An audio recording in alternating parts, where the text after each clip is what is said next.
2 years ago, I made a video called 6 Serial Killers with the Highest IQs, in which I of course talked about some of the brainiest serial killers to have ever lived, such as Ted Bundy, Harold Shipman, and of course, Ted Kaczynski. And I've been planning on making a sort of sequel to it for a long time. So now I'm going to be looking at killers on the other end of the scale. There won't be any law students, doctors, or Harvard-educated mathematics professors on this list. These people are, for lack of a better term, dumb as a bag of hammers, yet no less deadly than their, quote, genius counterparts. Here are 6 serial killers with the lowest IQs.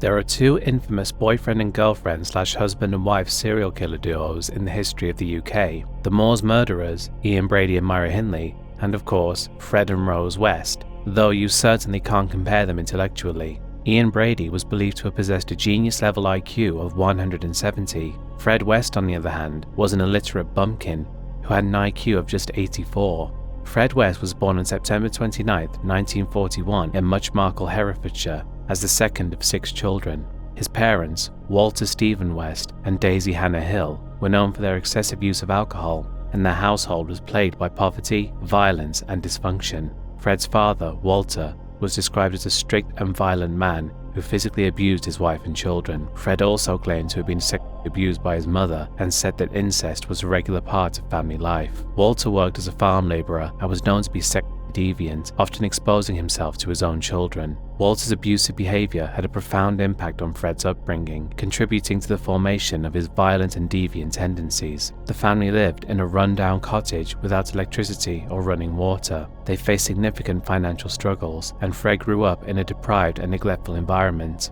Despite the difficult circumstances, Fred's parents managed to maintain a semblance of stability through his father's sporadic employment. As a child, Fred West displayed troubling behaviour. He was known to be socially awkward, struggled academically, and exhibited an early interest in voyeurism and sexual deviance. There are reports that he engaged in acts of bestiality and had a fascination with death from an early age. These early signs of deviant behaviour would later manifest in his criminal activities. At the age of 16, West left school and began working as a labourer, taking on various odd jobs. He later found employment as a gravedigger, a role that would further expose him to death and macabre surroundings. Fred's criminal activities began to surface during his teenage years. He was caught stealing, and his criminal record grew to include offences such as theft, breaking and entering, and assault. He was also known to engage in acts of indecent exposure. In 1962, at the age of 21, Fred married his first wife, Rena Costello. They had 2 children together, one of whom, Charmaine, was actually Rena's daughter from a previous relationship. The marriage was troubled. Fred's violent and abusive tendencies emerged within the relationship, and he was frequently unfaithful. The marriage deteriorated further when Rena discovered that Fred had been having sexual relationships with other women. He had a reputation for being a womanizer and frequently engaged in extramarital affairs. His charm and manipulative nature allowed him to establish romantic connections, often targeting vulnerable women. Fred's deviant behavior continued to escalate as he indulged in his dark fantasies. He developed a particular interest in voyeurism, secretly observing others' intimate activities. This fascination with the private lives of others would later play a significant role in his crimes. Fred's transition into a serial killer began in the late 1960s and early 1970s as he embarked on a horrific spree of sexual abuse, torture, and murder. It all began when he met a 15-year-old girl named Rosemary Letts. Fred and Rose met in early 1969, shortly after Rose's 15th birthday.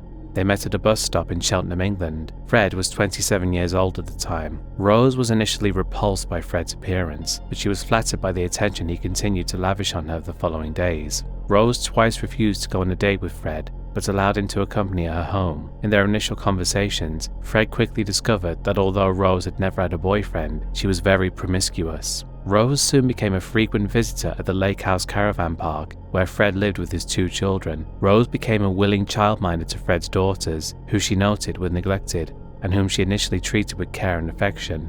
Despite Rose's care for the girls, it was actually her who murdered Charmaine, presumably in a fit of anger. This happened while Fred was serving a prison sentence for theft at Lay Hill Prison. In a chilling turn of events, Charmaine's body was dismembered and buried in the garden of their home on Midland Road, before Fred moved the body to the back garden of the building. Their next victim was none other than Fred's ex-wife, Rena Costello, who visited Fred to obtain custody of her 2 daughters in mid to late August 1971. Fred and Rose most likely killed her to avoid any suspicion as to the whereabouts of Charmaine. Fred strangled Rena before her dismembered body was buried in Letterbox Field in Muchmarkel. Following this, Fred and Rose were moved to a new home, a house where they would continue their horrific reign of terror, and one that would go down in history as one of the most infamous and cursed houses in British history, 25 Cromwell Street, the House of Horrors. 25 Cromwell Street was more than just a residence. It was a carefully crafted lair designed to facilitate the West's crimes. Fred, with his background in construction, modified the property extensively, incorporating hidden spaces, secret chambers, and false walls. These architectural modifications allowed them to conceal their activities and keep their victims hidden from prying eyes. The West targeted vulnerable young women, often offering them employment, accommodation, or assistance. Their charm and apparent kindness masked their sinister intent lurking beneath. Once inside the house, the victims would become trapped in a nightmare of abuse, torture,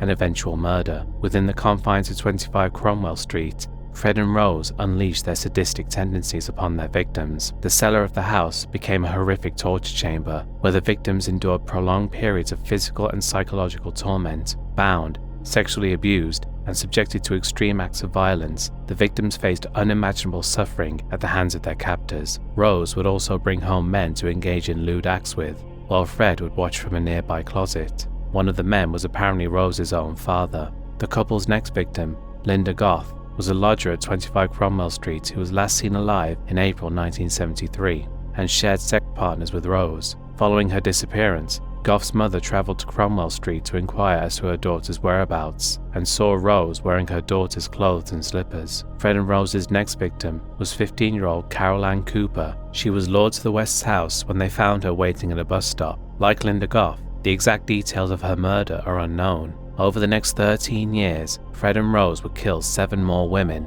at least that we know of. Their last confirmed victim was in fact their own daughter, Heather West. Heather Ann West was born on October 17, 1970, and grew up in 25 Cromwell Street. She lived with her parents and many siblings in an environment marked by abuse, violence, and secrecy. Heather's life was filled with turmoil as she witnessed and experienced the horrific acts committed by her parents. Fred and Rose subjected Heather to physical and emotional abuse, along with the other members of their family. In August 1987, when Heather was 17 years old, she disappeared. Initially, her disappearance did not attract immediate attention, as Fred and Rose maintained a web of control and manipulation over their family members. However, concerns about Heather's whereabouts began to arise. Heather had suffered a brutal end at the hands of her parents. She had been murdered, and her body was dismembered and buried in the garden of their home. Fred and Rose killed her because she was trying to escape from the house by applying for numerous jobs in the hopes that she'd be able to move for work, and her parents knew that she would reveal what the 2 of them had done if she escaped. It's worth noting that there were in fact 2 women who managed to escape from the Wests in the 1970s. The first was Caroline Owens. In 1972, when Caroline was 17 years old, she was hired as a nanny by Fred and Rose. They came across as a seemingly normal couple, and Caroline had no idea about their dark past. On her first day of work, Caroline was abducted by the Wests and taken to their home. She was then raped and tortured by Fred and Rose for 12 hours after being threatened with murder, as well as Fred threatening to give her to his, quote, black friends as a toy. They also continued to force Caroline to work as a nanny for their children. Seeing that this was her only hope of not being killed, she went along with it. One day, when she was visiting a laundrette with Rose, she said she needed to quickly go to a local shop. Knowing she couldn't forcibly stop Caroline in public, Rose had to let her go. Caroline then walked out of the laundrette and returned to her mother's home. Her mother reported Fred and Rose to the police, and they were arrested for assault, but they ended up only having to pay a £50 fine and served absolutely no jail time. The second girl to escape was Jane Hamer. Jane moved in with the Wests in 1977 at the age of 17, after running away from home. She was initially welcomed into the family, and she even became close to Fred and Rose's daughter, Heather. However, Jane soon began to suspect that something was wrong. She noticed that Fred and Rose were often very controlling, and they would often argue in front of her. She also noticed that Fred would sometimes disappear for days at a time. One day, Jane was cleaning the cellar when she found a blood-stained mattress. She was horrified and confronted Fred about it. Fred told her that the mattress was from a previous tenant, but Jane didn't believe him. Most horrifying was that she would often hear cries coming from the cellar. The cries were being made by Heather as she pleaded with her father to stop every time he would take her down there. Jane would become close to Heather, with the latter eventually telling her to leave and save herself. She later told Fred and Rose she was moving out, but she unfortunately did not go to the police as she felt that they would not believe her. 5 years after the murder of Heather West, an incident occurred at the Wests' home in which Fred raped his 13-year-old daughter Louise, with Rose saying that she was, quote, asking for it. Over the next few weeks, Louise would be raped 3 more times, with Rose finding her in pain on the bathroom floor on one occasion and simply saying, well, what did you expect? Following this, Louise told a close friend what her father had done to her.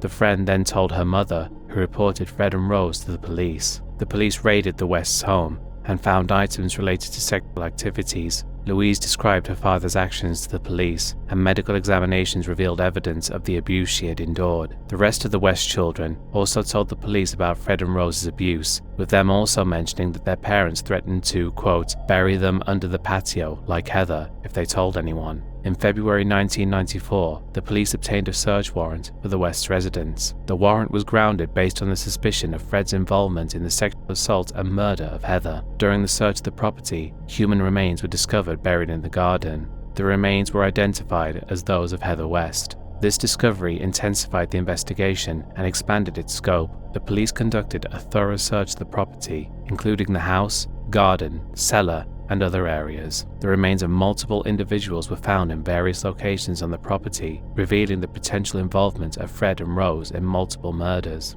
Forensic experts were brought in to meticulously examine the remains and gather evidence to build a case against the Wests. Fred was arrested on February 25, 1994, initially on the suspicion of murder, while Rose was arrested on February 28, 1994. Both were taken into custody for questioning and further investigation. Testimonies from friends, acquaintances, and former lodgers at the Wests' home provided additional evidence and painted a disturbing picture of the couple's abusive and violent behavior. These testimonies corroborated the notion that Fred and Rose were involved in criminal activities, including sexual assault, torture, and murder. Unfortunately, Fred West would never face justice for his crimes. On January 1, 1995, Fred was found dead in his prison cell at Winson Green Prison in Birmingham. He had taken his own life by hanging himself. He had lived his life as a vicious and cruel monster, but died a coward who didn't want to face the consequences for his actions. Rose's trial began in October 1995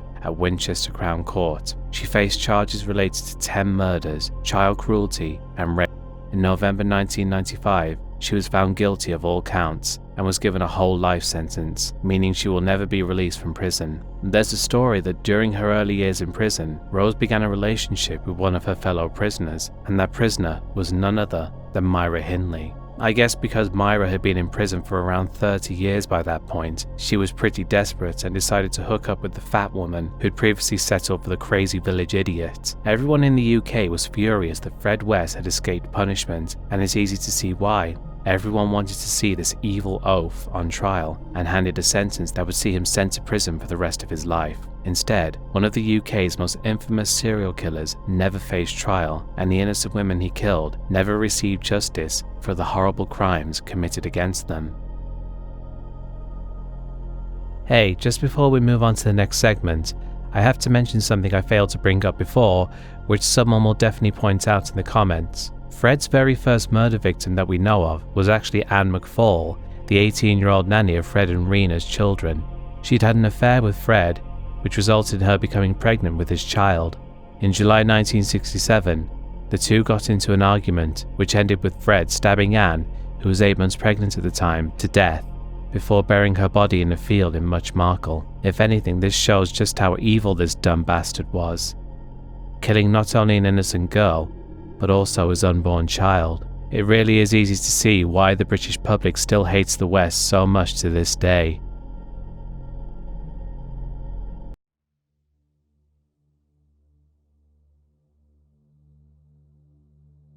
This next killer, despite having an even lower IQ than Fred West at 82, can boast that he is actually the second most prolific serial killer in the history of the United States. Gary Leon Ridgway was born on February 18, 1949 in Salt Lake City, Utah, to Mary and Thomas Ridgway. He had two brothers and grew up in a tumultuous household marked by arguments and violence between his parents. Gary later stated that his mother was controlling and domineering, while his father was aloof and distant, leading to a strained relationship with both of them. During his formative years, Gary had a troubled childhood. He struggled with bedwetting until the age of 13, which severely impacted his self-esteem and contributed to feelings of shame and humiliation. Having an estimated IQ of 82, he did poorly in school. He even had to redo a single school year twice before he could get passing grades. In 1963, aged 14, Gary attempted to kill a 6-year-old boy by stabbing him, but was unsuccessful and never caught for the act. As he matured, he became introverted and socially awkward,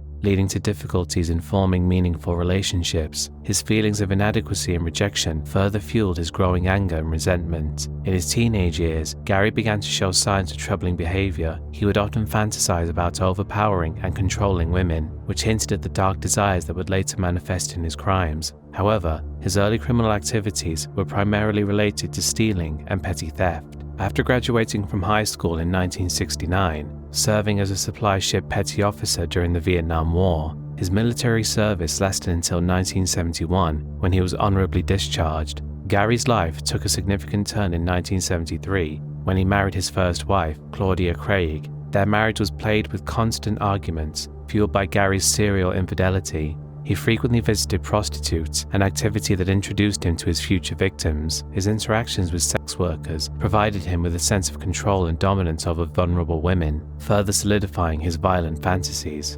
And it wouldn't be long before his violent tendencies turned deadly, and he would begin his reign of terror.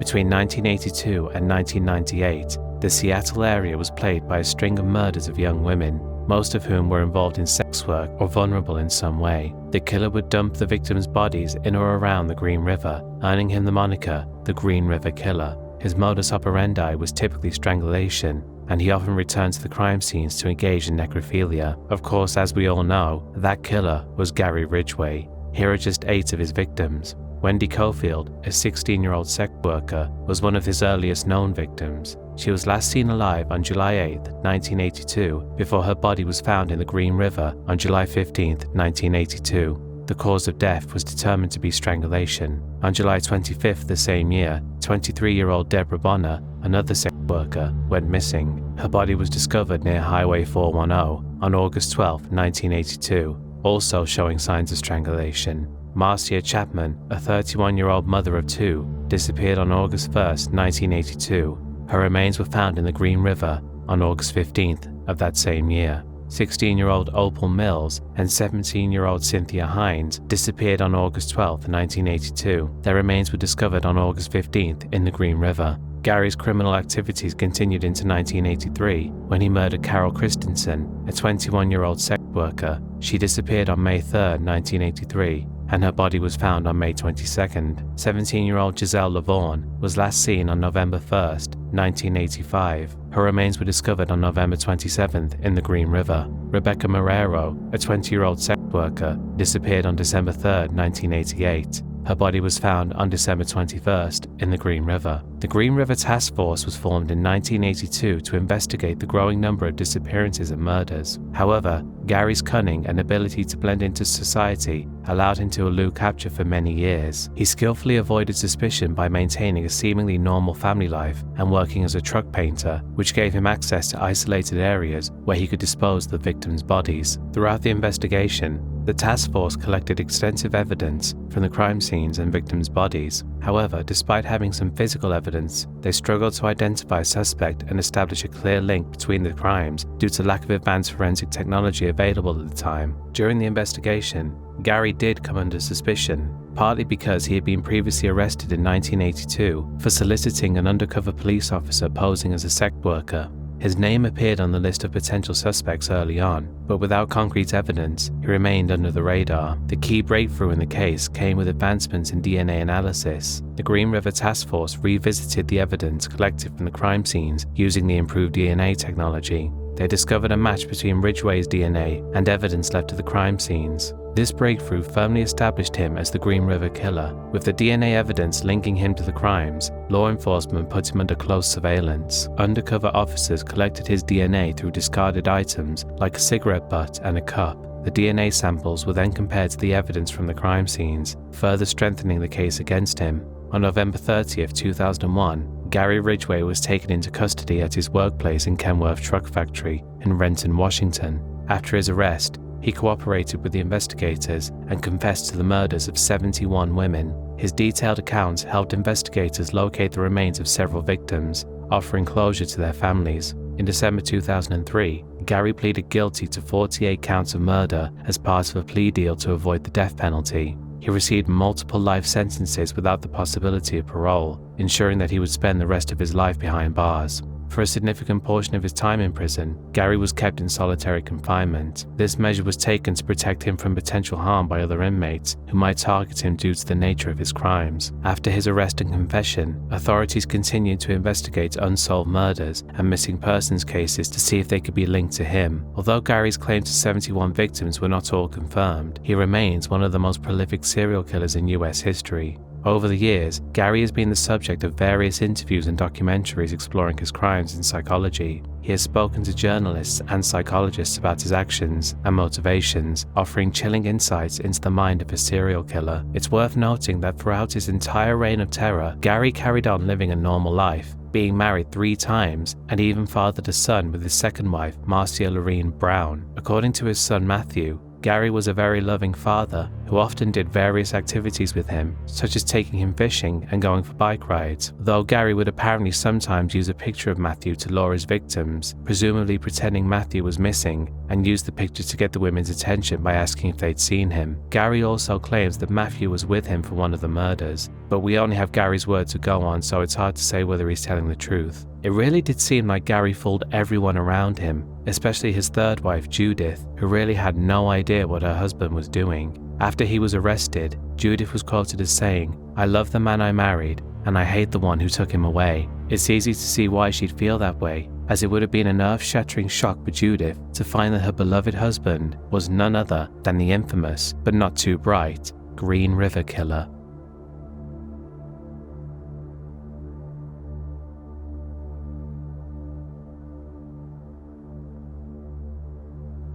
Just as my video on serial killers with the highest IQs had Charlene Gallego, a violinist prodigy from a wealthy family who literally got away with several murders thanks to her parents finding her a good lawyer, we have a woman who honestly never really stood a chance in life. Aileen Wuronos was born on February 29, 1956 in Rochester, Michigan, to Diane Wuronos and Leo Dale Pittman.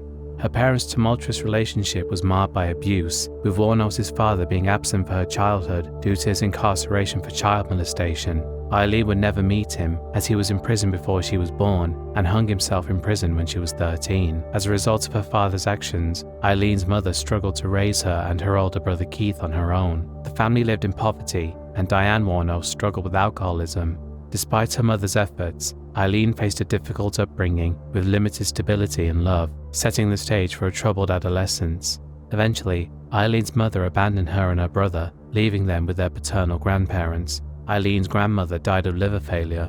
Meanwhile, her grandfather had been, according to her later account, beating and raping her for several years, so it seems the apple didn't fall far from the tree when it came to him and Eileen's father. She engaged in petty theft and sexual activities at a young age, possibly as a means of seeking the affection and validation she lacked in her home life. Obviously, this means she rarely if ever attended school, meaning she was very poorly educated with extremely limited academic skills. At just 14 years old, she became pregnant with the child of one of her grandfather's friends and was sent to a home for unwed mothers, where she gave birth to a baby boy, whom she later gave up for adoption. By her late teens, Aileen had dropped out of school and began living a transient lifestyle, hitchhiking across the country and engaging in prostitution to survive. During this period, she claimed to have been the victim of sexual assault and abuse on multiple occasions. further contributing to her emotional and psychological distress. At the age of 20, Aileen tried to escape her life by hitchhiking to Florida and marrying a 69-year-old man named Lewis Fell. Lewis Fell was a successful businessman who settled into semi-retirement as the president of a yacht club. Aileen moved in with him and immediately started getting into trouble with local law enforcement. She frequently left the home she shared with Fell to go to a local bar where she often got into fights. She also abused Fell, who later claimed that she beat him with his own cane. Eventually, her elderly husband got a restraining order against her, forcing Aileen to return to Michigan to file for an annulment after just 9 weeks of marriage. Around this time, Aileen's brother, with whom she had had an incestuous relationship, suddenly died of esophageal cancer.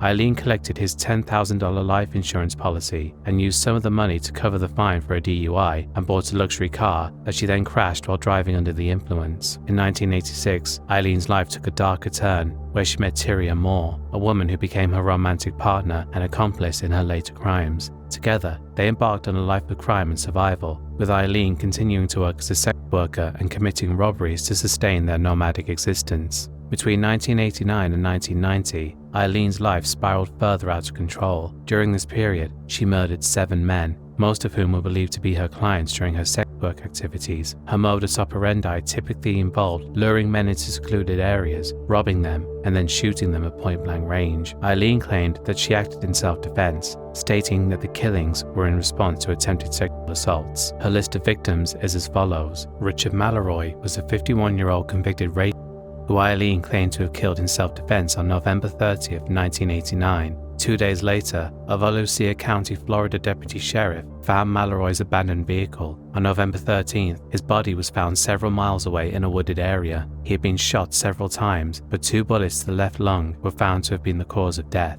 In May 1990, Aileen killed 43-year-old David Spears by shooting him 6 times and stripping his corpse naked. Charles Carskadon, a 40-year-old part-time rodeo worker, went missing on March 31, 1990. On June 6, his body was found in Pasco County, Florida. He had been shot 9 times with a small-caliber weapon. 65-year-old Peter Seams disappeared on a drive from Florida to Arkansas in June 1990. Witnesses later claimed to have seen 2 women, matching Tyria and Aileen's descriptions, driving his vehicle. Aileen's fingerprints were later recovered from the car and from several of Seams' personal effects that had turned up in local pawn shops. Troy Burres, a 50-year-old sausage salesman from Ocala, Florida, was reported missing on July 31, 1990. On August 4th, his body was found in a wooded area along State Road 19 in Marion County, Florida. He had been shot twice. Charles Dick Humphreys, a 56-year-old retired U.S. Air Force major, former state child abuse investigator, and former chief of police, disappeared on September 11, 1990.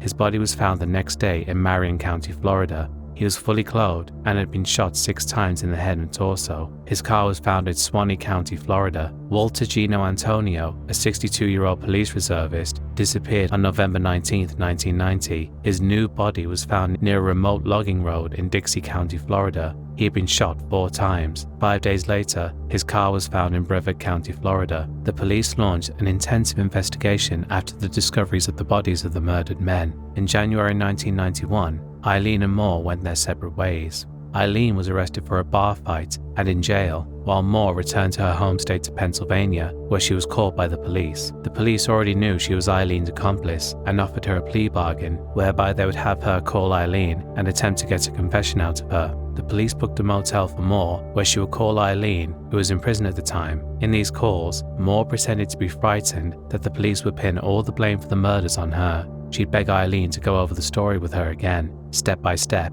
in order to get their story straight. After 4 days of repeated phone calls, Aileen Wuronos confessed to several of the murders, but insisted over the phone that the killings Moore hadn't known about were all attempted rape. During the trial, Aileen's defense team argued that she acted in self-defense and that her history of sexual abuse and traumatic experiences contributed to her violent behavior. Despite these arguments, she was convicted of 6 of the 7 murders she was charged with. In 1992, Aileen Wuronos was sentenced to death for 6 counts of first-degree murder. Her death sentence was highly controversial, with some advocates arguing that her traumatic upbringing and mental health issues warranted a different outcome. Others, however, believed that the severity of her crimes justified the death penalty. Aileen was incarcerated at the Florida Department of Corrections Broward Correctional Institution Death Row for Women before she was transferred to a state prison in Florida for her execution. Her appeal to the U.S. Supreme Court was denied in 1996. In a 2001 petition to the Florida Supreme Court, Aileen stated her intention to dismiss her legal counsel and terminate all pending appeals. "I killed those men," she wrote, "robbed them as cold as ice, and I'd do it again too. There's no chance of keeping me alive or anything, because I'd kill again. I have hate crawling through my system. I am so sick of hearing this 'she's crazy' stuff. I've been evaluated so many times. I'm competent, sane, and I'm trying to tell the truth. I'm one who seriously hates human life and would kill again." Aileen's execution took place on October 9, 2002. She was pronounced dead at 9:47 a.m. During her last interview, she was quoted as saying, "I'd like to say I'm sailing with the Rock and I'll be back like Independence Day with Jesus. June 6th, like the movie, big mothership and all, I'll be back." I suppose it's easy to feel sorry for Aileen, as she obviously had a very difficult upbringing, especially with the treatment she received at the hands of her grandfather and his friends. It's likely that she really did kill her first victim in self-defense, as Richard Mallory was indeed a convicted rapist. So he most likely went back to his old ways and ended up paying the price. It seems unlikely that all of her victims had attempted to attack her first though, and that she probably got a taste for killing men after Mallory's murder. Regardless, she died as one of the United States' most infamous serial killers for the last 30 or so years.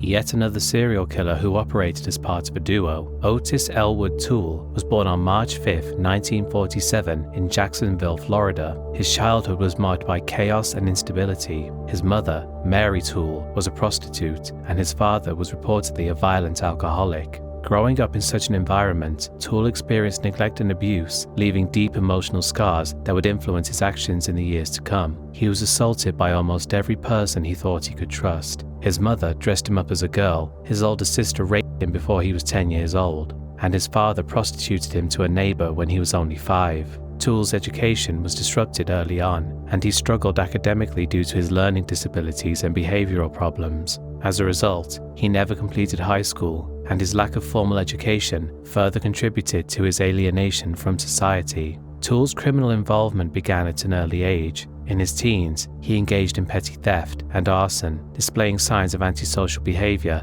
and a fascination with fire. When he was just 14 years old, he killed a person for the very first time. After a traveling salesman tried to pick him up for sex, Toole ended up running him over with his own car. At the age of 17, he was arrested for setting fire to a local church, hinting at the violence that would soon follow. In 1976, Toole's life took a dark turn when he met fellow drifter and drugged-out alcoholic Henry Lee Lucas in a soup kitchen. Like Toole, Lucas had already killed before, having served 10 years in prison for murdering his own mother. The two formed a twisted bond, and Toole began to follow Lucas as a loyal accomplice in his own descent into violence and murder. Together, they embarked on a spree of crimes across multiple states, leaving behind a trail of death and destruction. Between 1976 and 1983, Toole and Lucas were responsible for a chilling series of murders. They preyed upon anyone they could find, including hitchhikers, sex workers, and migrants. Their victims were often women, and the crimes involved acts of extreme violence, including rape,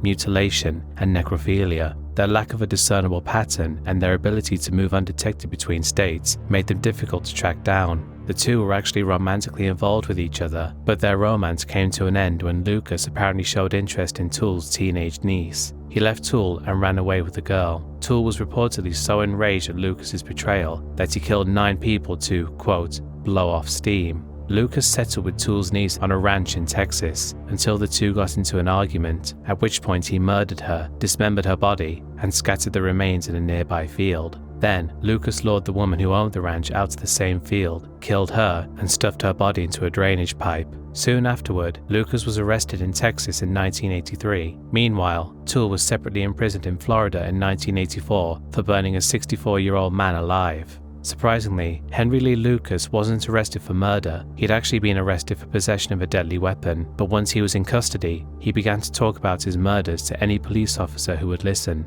Ottis Toole was far more reluctant to talk about his crimes at first, but once he learned that Lucas was taking the police on guided tours of their murder sites, he soon began backing up his and Lucas's claims. By his count, they'd murdered 108 people. One of the most infamous cases linked to Toole and Lucas was the murder of Adam Walsh, the 6-year-old son of America's Most Wanted host, John Walsh. Toole insisted that he was Walsh's murderer. He even argued with the police when they doubted his claims. He told them, quote, "Oh no, I killed him too. There's no doubt about that." According to him, he had snatched the child from a Sears parking lot in 1981. After decapitating him with a machete, he drove around with the head in his car for so long that he forgot it was there. When he later noticed it, he simply tossed it into a canal. Meanwhile, Henry Lee Lucas readily confessed to more than 600 murders. "I made the police look stupid," he boasted. "I was out to wreck Texas law enforcement." However, the credibility of their confessions was often questioned. Toole had a history of making false statements, and it was challenging to corroborate all their claims with substantial evidence. Despite this, Toole was convicted of several murders and remained a suspect in many others. In 1984, Ottis Toole was convicted and sentenced to death for the murder of 64-year-old George Sonnenberg. However, his death sentence was commuted to life imprisonment in 1993 due to doubts about the credibility of his confessions and the lack of concrete evidence. Toole's mental health issues further complicated the legal proceedings. He was diagnosed with borderline personality disorder and was prone to impulsive behavior and erratic statements, making it difficult to determine the extent of his culpability in the crimes. To this day, no one is exactly sure how many people Henry Lee Lucas and Ottis Toole killed. There's no telling how much of their story is true. A district attorney named Ken Anderson, who prosecuted Lucas, said he believed that they had killed anywhere from 3 to 1 dozen people.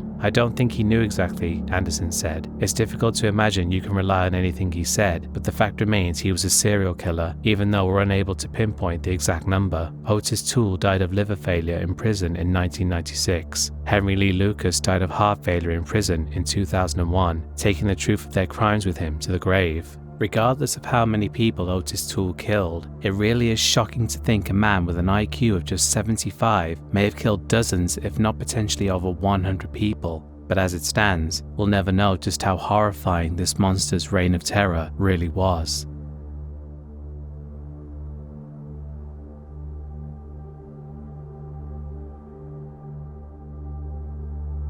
We're getting into the really low IQs now. Anything lower than 70 is actually within the, quote, mentally disabled range. Derrick Todd Lee was born on November 5th, 1968 in St. Francisville, Louisiana. Raised in poverty, he came from a troubled family background marked by domestic violence and instability. His father was absent, and his mother reportedly struggled with alcoholism and mental health issues. Growing up in such a tumultuous environment, Derrick faced neglect and abuse, which left deep emotional scars that would manifest in his later actions. Lee's early years were also marked by learning disabilities and difficulties in school. Mentally challenged, Derrick was put into a special education class and was bullied by classmates who called him, quote, retarded. He had difficulty maintaining relationships and frequently got into trouble with the law due to petty crimes. At the age of 13, on November 8, 1981, he was arrested for burglarizing and vandalizing a candy store, and on the same day, he assaulted a woman in front of his mother. 3 years later, on August 8, 1984, he was arrested on suspicion of murdering a civilian, but was released. As Derrick reached adulthood, his violent tendencies became increasingly apparent. He faced multiple arrests for various crimes, including burglary, theft, and drug offenses. Reports suggested that he had an aggressive temperament and had made disturbing statements about his desire to harm women. In 1997, Derrick committed his first confirmed murder, targeting 34-year-old Eugenie Bosfontaine. Her brutal murder set off a series of similar murders in Baton Rouge and Lafayette, with young women becoming the target of his violent spree. Between 1998 and 2003, Derrick Todd Lee terrorized the Baton Rouge and Lafayette communities with a series of brutal murders. His victims were often young women, typically attacked in their homes during nighttime hours. His modus operandi involved entering the residence of the victims, sexually assaulting them, and then murdering them with savage brutality. 28-year-old Randy Maybrewer was Derrick Todd Lee's second victim. She disappeared on April 18, 1998 in Baton Rouge. She was brutally raped, beaten, and stabbed to death. 41-year-old Gina Green became his third victim on September 24, 2001. Her body was discovered in the woods near her home in Baton Rouge. Like Derrick's other victims, she had been sexually assaulted and brutally murdered. 21-year-old Charlotte P. Murray was murdered on May 31, 2002, in Baton Rouge. Her body was discovered in her home. Like the other victims, she had been sexually assaulted and subjected to extreme violence. Pam Kinnemore was murdered on July 12, 2002, in Baton Rouge. She was 44 years old at the time of her death. Her body was found in her home, where she had been sexually assaulted and viciously killed, with Derrick slashing her throat. Trenisha Danae Colombe, aged 23, was murdered on November 12, 2002. Her body was discovered in the parking lot of an apartment complex in Baton Rouge. Once again, the crime bore the hallmarks of Derrick's modus operandi, involving sexual assault and brutal violence, with Colombe being beaten to death with a tree branch. On December 27, 2002, Geraldine DeSoto became another one of his victims. She was 21 years old at the time of her murder. Her body was found in her Baton Rouge residence, where she'd been sexually assaulted and killed. 26-year-old Carrie Lynn Yoder was murdered on March 3, 2003. Her body was found in the woods near her residence. She had been sexually assaulted and strangled to death. The reign of terror that Derrick imposed on the communities resulted in fear, panic, and widespread concern for public safety. Local law enforcement and investigators faced significant pressure to apprehend the elusive killer and put an end to the violence. For a while, Lee was suspected as the murderer of Randy Maybrewer and was put under police watch. During May 2003, investigators found a match to the DNA samples taken from Carrie Lynn Yoder and pinned Lee as the key suspect. At the time, Lee had fled with his family to Chicago and then Atlanta to escape the murder charges. It took a joint FBI Metropolitan Atlanta Police Force squad to apprehend Lee in a local hotel, and he was returned to Louisiana, where the authorities discovered Lee's already extensive rap sheet. The police department was immediately criticized by Baton Rouge residents due to the investigation's shift of focus onto a man of color, as well as the fact that they overlooked him when Lee was suspected of the murders of Randy Maybrewer and another woman, Connie Warner. They decided that the DNA tests found at the Maybrewer scene was too expensive to pursue, though authorities were able to pin Maybrewer's murder onto Lee through DNA at the very end of the case, but they were unable to trace a connection between him and Warner, and she remains listed as a suspected victim. Her body was dumped outside during the time of Hurricane Andrew, and no DNA remained when her body was discovered. As for Lee, he was held in the East Baton Rouge Parish's prison, with the Baton Rouge Senior Assistant District Attorney John Sinkfield seeking the death penalty for him if convicted. During his trial, Derrick faced many allegations against him and was being charged for 7 counts of murder. In the end, he was found guilty of the murders for the confirmed victims, Geraldine DeSoto and Charlotte P. Murray. The family's victims were both traumatized and exhausted by the capital case trial and decided to discontinue prosecution after he received the death penalty in the prosecution of Charlotte Murray. The defense argued that he should be exempt from the death penalty as his IQ was deemed too low for him to be held accountable. However, due to his adequate decision-making and his past work experience including reading schematics and passing the truck driving license test, the jury rejected the statement that he was mentally challenged and decided to sentence him to death. In December 2004, the sentence was given out and Derrick was put on death row. On January 21, 2016, Derrick died while awaiting execution of his sentence. He had been housed at the Louisiana State Penitentiary at Angola and experienced heart-related issues that required a pacemaker. He was transported to an area hospital where he later died. Derrick Todd Lee was essentially the exact opposite of an evil genius. A man with an IQ as low as his really shouldn't have been able to evade the police for as long as he did. Yet somehow this man, who was apparently so dim-witted that he needed special education classes, managed to kill 8 women before he was finally caught.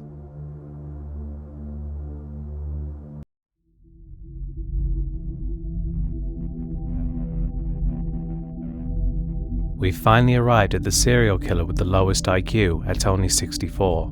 John Thomas Straffen was born on February 27, 1930 in Borden, Hampshire, England. He was the youngest of 3 siblings. Straffen's early life was marred by adversity and hardships. His parents divorced when he was young, and his father abandoned the family, leaving his mother to care for the children alone.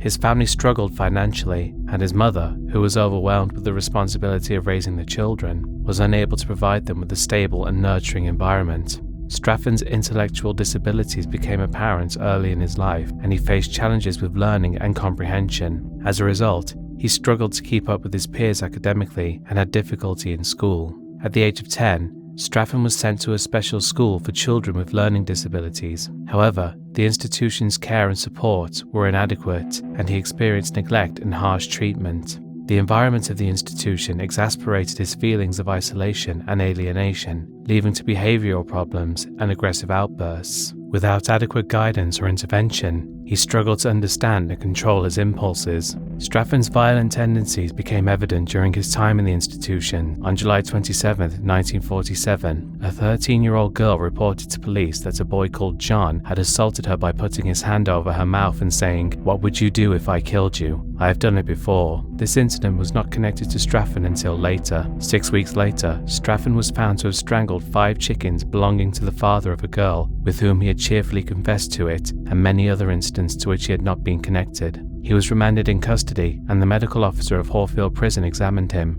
certifying that he was, quote, mentally retarded. On October 10th of that year, Straffen was committed to Hortham Colony in Bristol under the Mental Deficiency Act of 1913. He exhibited aggressive behaviour towards both staff and fellow residents. These outbursts, coupled with his inability to comprehend the consequences of his actions, resulted in frequent incidents and disciplinary problems. Straffen's violent behaviour would escalate from acting out in institutional settings to committing heinous crimes outside the confines of these facilities. On July 15, 1951, Straffen visited the cinema unaccompanied. His route took him past 1 Camden Crescent in Bath, where 5-year-old Brenda Goddard lived with her foster parents. According to Straffen's later statement to the police, he saw Brenda gathering flowers and offered to show her a better place. He lifted Brenda over the fence, after which she fell and hit her head on a stone. She was unconscious, and he strangled her. Straffen did not make any attempt to hide the body and simply continued to the cinema to watch the film Shockproof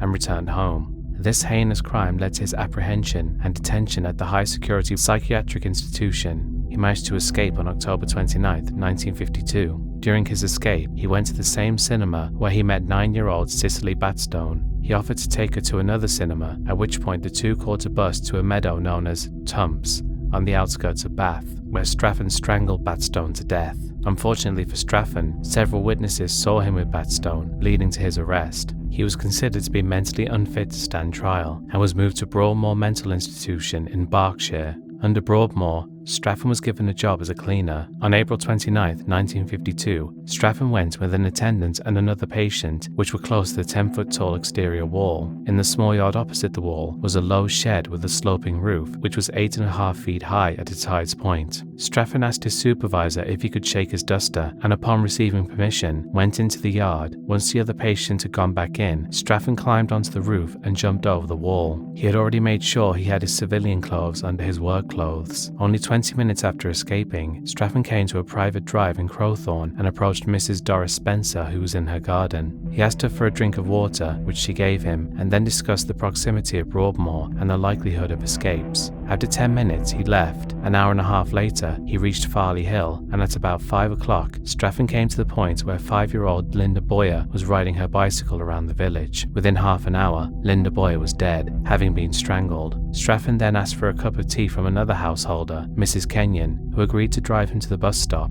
As they were driving to the bus stop, Straffen saw some men in uniform and asked whether they were police. On learning that they were, he swiftly got out of the car and ran away. Kenyon told the men, who were actually Broadmoor nurses in disguise, of the suspicious behaviour of her passenger, and Straffen was recaptured a few minutes later. In the car journey back to Broadmoor, Straffen said, "I have finished with crime." The body of Linda Boyer was found at dawn the next day. Police questioned Straffen and asked him if he had committed any crimes during his escape, to which Straffen replied, "I didn't kill her. I didn't kill the girl on the bike." He was immediately arrested and charged with Linda's murder. At his trial, it only took 1 hour for the jury to find Straffen guilty, and he was sentenced to death. He was scheduled to be executed on September 2nd of that year, but on August 29th, the Home Secretary contacted the Queen herself and asked her to change Straffen's sentence to life in prison without parole. In 2001, his solicitors called for his case to be reopened on the grounds that Straffen had never been fit to stand trial. His story was also taken up by an investigative journalist who used previously confidential records to reveal that Straffen was given a reprieve from his death sentence after a succession of doctors ruled he had been insane. Regardless, the application to reopen the case was turned down in December 2002. John Straffen died at Franklin Prison in County Durham on November 19, 2007. He was 77 years old and had been the UK's longest serving prisoner after being incarcerated for 55 years. Following his death, Ian Brady would become the UK's longest serving prisoner until his own death in 2017. As of this video, John Straffen's record has been broken by Dundee school shooter Robert Moan, who will have spent 56 years in prison on November 1st, 2023, assuming he lives that long.